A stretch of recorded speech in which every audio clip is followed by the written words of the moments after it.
espaço para o seu talento, onde você estiver, unindo a qualidade de uma universidade de verdade.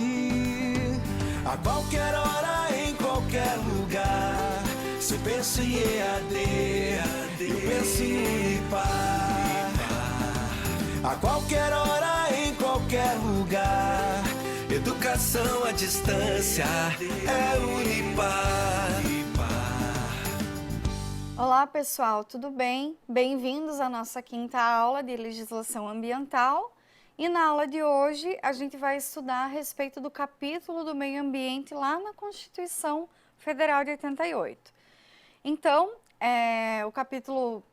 esse capítulo do meio ambiente está presente lá no capítulo 6º.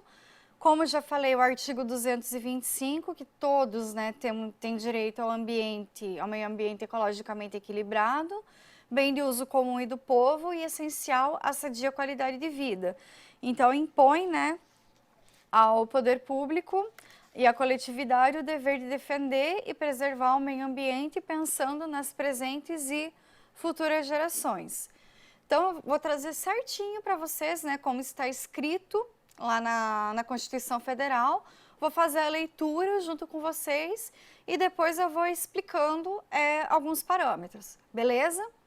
Então, começando lá pelo parágrafo 1º. Então, para assegurar a efetividade desse direito, incumbe ao poder público. Inciso 1º. Então, preservar e restaurar os processos ecológicos essenciais e promover o manejo ecológico das espécies e ecossistemas.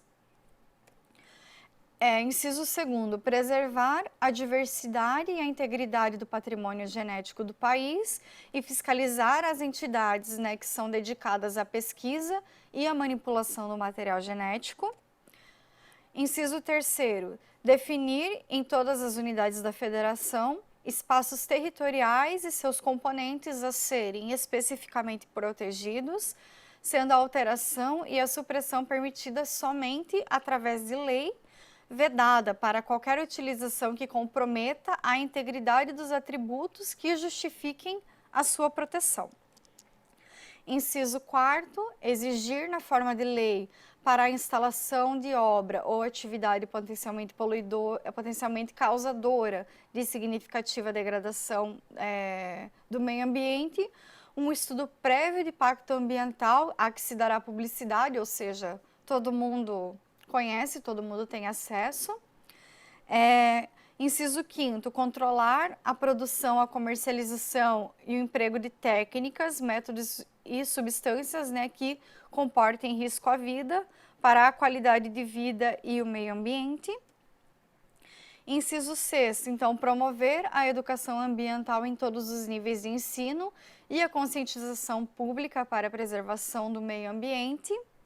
Inciso 7º, proteger a fauna e a flora, vedadas, né, na forma de lei, as práticas que coloquem em risco a sua função ecológica, provoquem, então, a extinção de espécies ou submetam os animais à crueldade. Parágrafo 2º, então, aquele que explora os recursos minerais, então, ele fica obrigado a recuperar o meio ambiente degradado, de acordo, né, com a solução técnica exigida pelo órgão público competente na forma de lei. Parágrafo 3º.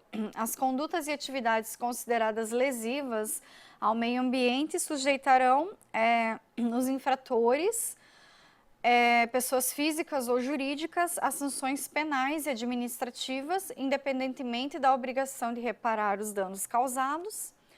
Parágrafo 4º. A floresta amazônica brasileira, Mata Atlântica, Serra do Mar, Pantanal Mato-Grossense e a zona costeira são patrimônio nacional e sua utilização far-se-á na forma de lei, dentro de condições que assegurem a preservação do meio ambiente, né, inclusive quanto ao uso dos recursos naturais. Parágrafo 5º. Então, são indisponíveis as terras devolutas ou arrecadadas pelo Estado por ações discriminatórias necessárias à proteção dos ecossistemas naturais. Parágrafo 6º. As usinas que operem com reator nuclear deverão ter sua localização definida em lei federal, sendo que não poderão ser instaladas, né, sem essa localização definida pela lei federal. E parágrafo 7º, então, para fins do disposto, né, na parte final do inciso 7º do parágrafo 1 desse artigo, não se consideram cruéis as atividades, práticas esportivas que utilizem animal, desde que sejam manifestações culturais, conforme ao parágrafo 1º do artigo 215, que está dentro da Constituição Federal, que são registradas, então, como bem de natureza, material integrante do patrimônio cultural brasileiro, então, devendo ser regulamentada, né, por leis específicas, assegurando, né, o bem-estar dos animais, né, envolvidos. Então, pessoal, depois, né, é isso que está escrito lá no artigo 225 da Constituição. Então, eu vou separar, né, cada item que a gente leu para ir explicando para vocês, ok? Estou começando, né, pela preservação e restauração dos processos ecológicos e manejo ecológico. Então, nesse primeiro, como eu falei para vocês, no primeiro parágrafo da lei, são mostradas, então, algumas atribuições, né, do poder público para garantir esse cumprimento, né, do dever da proteção ao meio ambiente, através, né, da previsão de instrumentos que foram mostrados para vocês. Então, só para fechar o pensamento anterior, né, o primeiro instrumento trazido foi a preservação e a restauração desses processos ecológicos e manejo ecológico. Então, o Sistema Nacional de Unidades de Conservação, que é o SNUC, que é previsto pela Lei número 9.985, do ano de 2000, define preservação do meio ambiente como um conjunto de métodos, procedimentos e políticas, né, que visam a proteção a longo prazo das espécies, habitats e ecossistemas, além da manutenção dos processos ecológicos, então prevenindo a simplificação dos sistemas naturais. Essa lei define restauração também, né, como a restituição de um ecossistema ou de uma população silvestre degradada para o mais próximo possível, né, da sua condição original. E manejo, essa lei define como todo e qualquer procedimento que visa assegurar, então, a conservação da diversidade biológica e dos ecossistemas. Então, a gente pode entender que o manejo, ele é uma técnica que utiliza, então, esses recursos naturais, né, e se da forma, né, minimamente agressiva, invasiva, com vistas, né, para manutenção do meio ambiente. Então, o segundo inciso, né, segundo instrumento, né, era sobre a diversidade biológica e o patrimônio genético.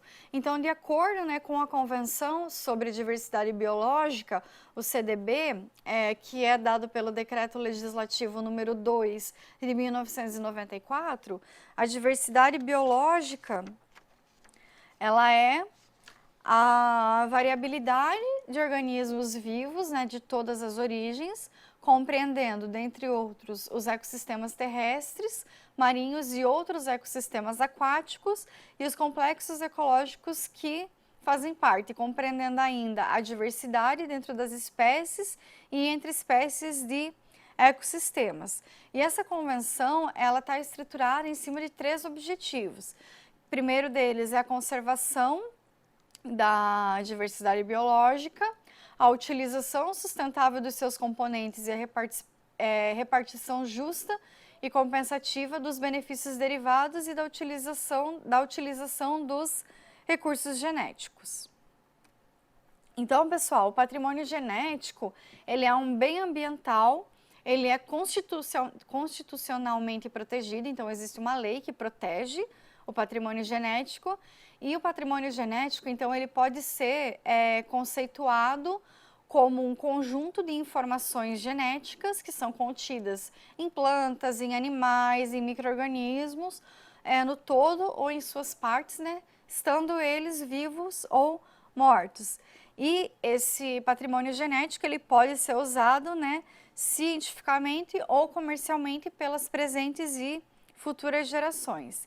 Então, o patrimônio genético, ele está presente nos organismos, né, que ocorrem de forma natural no Brasil, ou seja, seres nativos, né, seres vivos nativos, ou daqueles, né, que adquiriram características específicas no território local. Então, pessoal, devido ao crescente interesse científico e comercial sobre o patrimônio genético, a Constituição Federal de 88 ela acabou incumbindo ao poder público a fiscalização dessas entidades, né, dedicadas à pesquisa e à manipulação do material genético.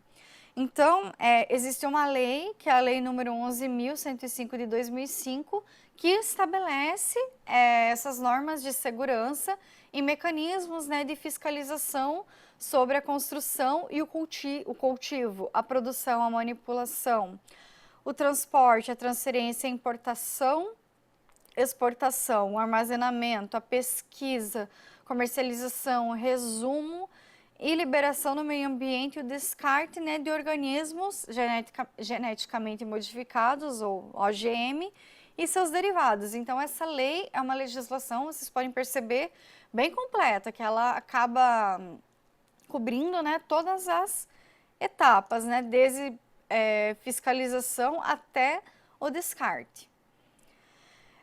Então, pessoal, fez-se necessário, né, um forte controle estatal sobre o Banco Genético Nacional, né, com o intuito de evitar a biopirataria. E o que é a biopirataria? Biopirataria, então, ela consiste na exploração, na manipulação e na apropriação ilegal de espécies da fauna e da flora, né, de material genético e de conhecimentos, né, das populações tradicionais de uma nação para exploração comercial em outra, sem o devido pagamento de patente. Então, aqui no Brasil, a pirataria ela teve início logo após ao seu descobrimento, lá em 1500, quando os portugueses eles então se apropriaram, né, das técnicas da extração do pigmento do pau-brasil, que eram dominadas, né, apenas pelos povos indígenas que existiam na época. Também trouxe aqui para vocês, pessoal, uma notícia que foi publicada lá na revista Exame. É uma reportagem que ela é recente, ela é desse ano ainda, de 12 de junho de 2018, que é o Ministério Público Federal no Amapá. Ele investiga a empresa, né, da Califórnia por biopirataria de açaí. Essa empresa americana, então, pessoal, ela foi acusada, né, a acessar de maneira ilegal o patrimônio genético do açaí, o açaí que é um produto brasileiro, né? A empresa, então, ela não tinha autorização para desenvolver e comercializar os produtos a partir do açaí, que era importado do Brasil.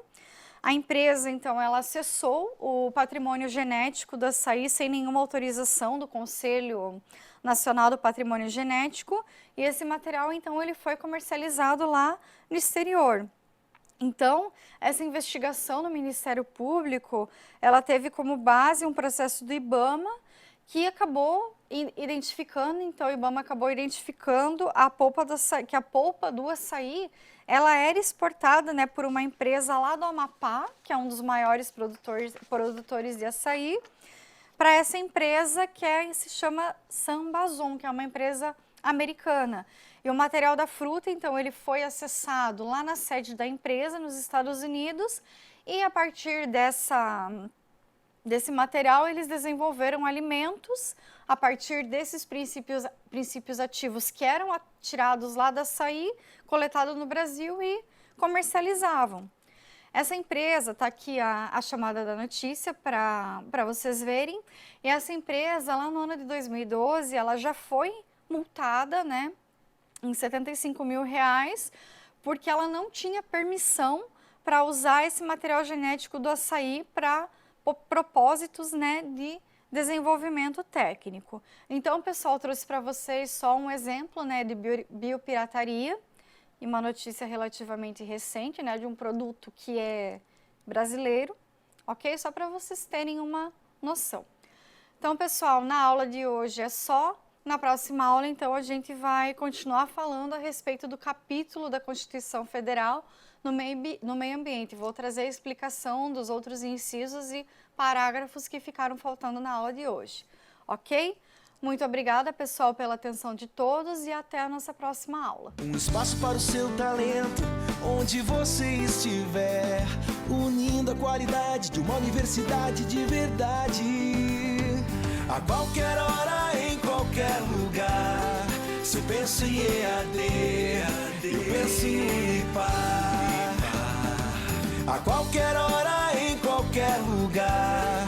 Educação à distância é Unipar.